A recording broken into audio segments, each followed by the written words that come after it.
There is a question that almost no one is asking right now, while everyone is watching the horizon over Tehran and tracking Trump's deadlines. The question is simple. Who pays? Not in a moral sense. Literally.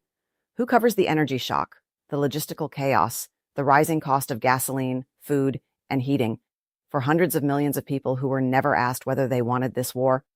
Look at the timeline. On February 28, 2026, the United States and Israel launched a military operation against Iran. Europe was not informed in advance. Its allies started a war unilaterally. And then, when Iran responded by effectively closing the Strait of Hormuz, the artery through which, in peacetime, 1/5 of the world's oil exports flow, Trump turned to Europe and said, "Go there and take it yourselves. That is not diplomacy. That is a bill being handed over." And it is precisely about this bill, who receives it, why, and what it tells us about the system of international order as a whole, that we are going to talk about today. Let's slow down for a moment and look at the mechanics of what is happening. Normally, when a major power launches a war, allies either participate from the beginning, sharing both the risks and the rewards, or they are excluded from the game entirely. But in the case of Iran, something different happened. Europe was excluded from the decision, but included in the consequences. Trump made the logic explicit. He said publicly, "Go to the strait and just take it, protect it, use it for yourselves. They must grab it and cherish it. They could do it so easily." This is the political rhetoric of outsourcing. The United States ran the war. The United States chose the targets. The United States refused to consult with its allies. And now the United States is telling Europe, here is the strait, here is your dependence on it. You figure it out. Here is a detail that deserves more attention.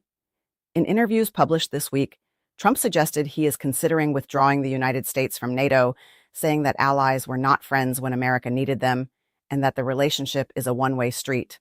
But wait. Who failed to show up for whom? Europe did not participate in a war it was not told about, and now that is being framed as disloyalty. This is not just rhetoric. This is a symptom of a fundamental transformation in how the Western alliance actually functions. History knows this story. It repeats itself. In 1956, Britain and France launched a military operation against Egypt without coordinating with Washington, the Suez Crisis. Eisenhower forced them to withdraw by threatening to collapse the British pound. The Allies were billed for their independence, and they paid with humiliation. The situation today is reversed, but the structure is the same. A hegemon makes a unilateral military decision and then demands that allies either share the burden of consequences or be accused of disloyalty. In 2003, after the Iraq War, Europe watched something similar unfold. A conflict started without consensus, whose consequences, waves of migration, destabilization of the Middle East, energy instability, fell in part on European shoulders. Back then, at least, the United States maintained the appearance of consultation. Now even that appearance is gone. A former U.S. ambassador to NATO wrote this week that military alliances are, at their core, based on trust, the confidence that if you are attacked, your ally will come to defend you. It is hard to see, he wrote, how any European country will now be able and willing to trust the United States to come to its defense. That is not an opinion. That is a diagnosis of systemic fracture. Now let's talk about what touches everyone directly. Prices. The Strait of Hormuz is 21 miles of water between Oman and Iran.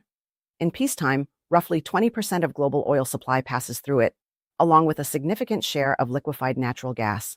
When that strait is closed or under threat, markets react immediately. By early April 2026, European markets were already under pressure. Gasoline prices in Germany had exceeded €2 per liter, and the German government was considering emergency legislation to contain the price increases. But this goes well beyond gas stations. The Brussels-based think tank Bruegel warned that because the European Union is critically dependent on gas imports, Europe's energy bill could soar as countries engage in competitive bidding wars for alternative supplies, including from the United States. And here is where a quiet and uncomfortable question arises. Who benefits from this chaos? The United States is the world's largest producer of liquefied natural gas. Europe, cut off from Russian gas since 2022 and now facing disruptions from the Persian Gulf, becomes an even more dependent buyer of American LNG. The war against Iran, among other things, creates market conditions in which the United States strengthens its position as Europe's energy supplier. This may not be deliberate strategy, but it is the result. Bruegel also warned that a prolonged energy crisis could cause European countries to reconsider their decision to stop buying Russian fossil fuels. In other words, a war in the Middle East could indirectly rehabilitate Moscow as a supplier. That is the level of second-order effects that never make it into the daily news cycle. Now let's ask the military question. Can force actually produce a political outcome here? This is perhaps the central question of any war. And the historical answer, in the case of Iran, is deeply sobering. Over the last 47 years, the Islamic Republic has repeatedly shown its willingness to dig in, even when doing so appeared to work against its own interests from the outside. The clerical leadership held American hostages for 444 days, at the cost of total international isolation. It allowed the Iran-Iraq war to drag on for years, leaving hundreds of thousands dead. Trump, by all appearances, was operating from the assumption that bombing could force Iran into capitulation. Starting with the killing of Ayatollah Khamenei in the opening days of the war, he seems to have underestimated that the Iranian leadership is capable of choosing a long, bloody war over what it perceives as surrender. The Strait of Hormuz is an asymmetric instrument. Iran cannot defeat the United States in open confrontation, but it can destabilize the global economy simply by threatening shipping in a waterway it controls. That is the classic strategy of a state that has nothing to gain from a symmetric fight.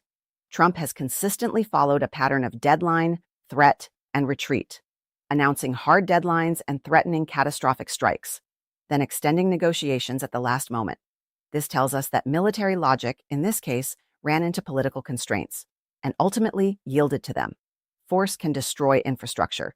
It cannot force a state to sign an agreement it views as capitulation. Now, let's zoom out and look at how this moment is reshaping the global balance of power. The Iran war is not an isolated event. It is a stress test for the architecture of the international order built after 1945. And this test is revealing fractures in several places at once. The first fracture is NATO as a unified political and military entity. Trump has suggested withdrawing the United States from NATO, citing what he called the alliance's lackluster response to the Iran war. Even if this does not happen legally, the damage to trust in security guarantees is already done. European countries now know that the United States is capable of starting a war that creates existential risks for Europe without consulting its allies. The second fracture is the role of non-Western mediators. Pakistan served as the primary intermediary between the United States and Iran. China, Iran's largest trading partner, quietly pulled strings to help find a pathway toward a ceasefire. This is a signal about the redistribution of diplomatic weight. The space traditionally occupied by Western diplomacy is now being filled by others. The third fracture is institutional hollowing. European diplomats, Britain, France, and Germany, had been active participants in nuclear negotiations with Iran for more than 2 decades. This time, they were completely excluded from the talks. The institutions built precisely to manage crises like this one turned out to be irrelevant. So, who benefits from this situation in the long run? Russia gains arguments for revisiting energy relations with a Europe that has now experienced 2 consecutive energy shocks. China strengthens its reputation as a responsible actor, one that does not start wars and participates in diplomacy. Smaller non-Western states observe that the rules-based international order functions selectively. Europe gets the opposite. 2 energy shocks in 4 years, a weakened NATO, no seat at the negotiating table, and a bill, economic and diplomatic, for reconstruction. There is one quiet signal that is easy to miss. In October 2026, the snapback mechanism from the 2015 nuclear deal expires. This is the legal right held by Britain, France, and Germany to unilaterally reinstate United Nations sanctions against Iran. It was one of the last real levers of influence that Europe actually controlled in the Iranian file. After this war, that lever will either be used in the context of general chaos and lose its political meaning, or Europe will trade it away in exchange for a seat at the negotiating table that it currently does not have. This is what it means to be excluded from decision-making. You do not just lose influence over the current event, you lose your position for future negotiations. The president of the European Council this week stated that any targeting of civilian infrastructure, including energy facilities, is illegal and unacceptable, drawing a direct parallel to Russia's strikes on Ukraine's power grid. He applies the same standards to all conflicts. That is an important institutional statement. But it was made from the outside, not as the voice of a participant, as the voice of an observer reminding everyone of rules that no one at the actual table is listening to. This is not merely diplomatic awkwardness. This is a symptom of institutions that were designed to govern the use of force, operating only when the most powerful players choose to hear them. A 2-week ceasefire has been signed. Markets reacted immediately. Stocks went up, oil went down, exchanges across Asia and Europe soared. The short-term crisis may have receded, but the structure remains. In the past few weeks, we have watched the largest military alliance in human history operate in a way where one member starts a war, others learn about it after the fact, and then the first member accuses the rest of disloyalty for not supporting a war they were never warned about. We have watched traditional diplomatic intermediaries, Europe with its decades of work on the Iranian file, be replaced by Pakistan and the quiet involvement of China. We have watched Europe's energy vulnerability, already exposed by the war in Ukraine, be used as leverage to push Europe toward military commitments in a region where it has no mandate, no capability, and no political consensus. And so I want to leave you with one question. Not a question about whether the Strait of Hormuz will open. Not a question about whether the Iranian regime will survive. A question about trust. Can a collective security system actually function when the state that guarantees that system uses it asymmetrically, receiving loyalty and protection, but offering neither consultation nor accountability in return? And if the answer is no, then what exactly comes next? Because in geopolitics, there is no such thing as a vacuum. Someone always fills it.